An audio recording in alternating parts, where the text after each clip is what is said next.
আমি আপনাদেরকে একটি ঘটনা শোনাই। অনেক সুন্দর একটি ঘটনা। হযরত থানবী রহমাতুল্লাহি আলাইহি মাওয়াজের মধ্যে একটি ঘটনা লিখেছিলেন যে এক ধনী ব্যক্তি তার স্ত্রীর সাথে বসে খানা খাচ্ছিল। খাবারও ছিল খুবই উন্নত, এই কারণে খুবই আগ্রহ নিয়ে তারা খেতে বসেছিল। এমন সময় এক ভিক্ষুক দরজায় এসে দাঁড়ালো।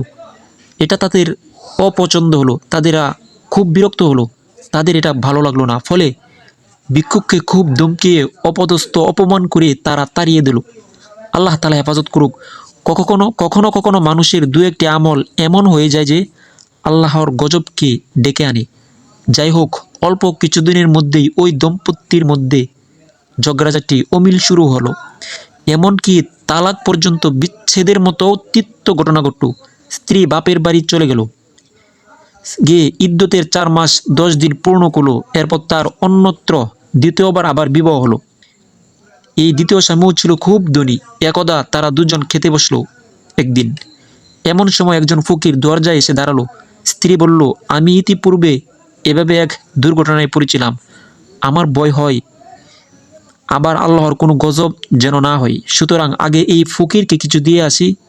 স্বামী বলল, ঠিক আছে, আগে ওকেই দিয়ে আসো। ভালো করে মনোযোগ সহকারে শোনেন।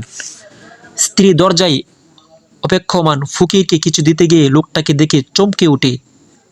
এই যে তার আগের পূর্ব স্বামী, তারই তো ফিরে গিয়ে বর্তমান স্বামীকে বলল, দরজায় তো আজ এক আশ্চর্য বিষয় দেখে এলাম।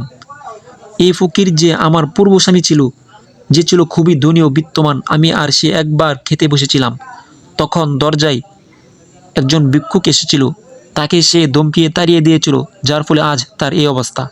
স্বামী তাকে বলল, আমি কি তোমাকে এর চেয়েও আশ্চর্যজনক ঘটনা শোনাবো কি? স্ত্রী বলল, নিশ্চয়ই। স্বামী বলল, তোমাদের দরজায় সেদিনকার সেই ফকিরটিই ছিলাম আমি।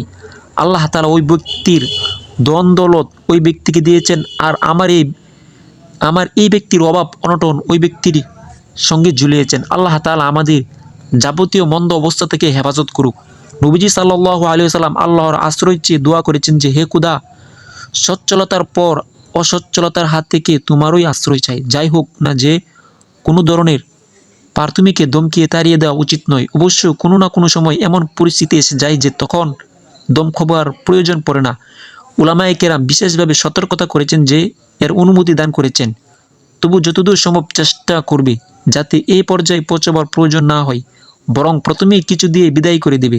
হাদিসে আরেক মর্মে এই যে কারোরই খাবারের পরিমাণ এত সুনির্দিষ্ট হওয়া উচিত নয় যে তারা স্বাভাবিক অভ্যাস এবং যা তার প্রকৃত প্রয়োজন, বরং এমন অভ্যাস গড়ে তোলা উচিত যাতে প্রয়োজন কম বেশি হলে সমস্যা না হয়। ঠিক আছে না ইনশাল্লাহ?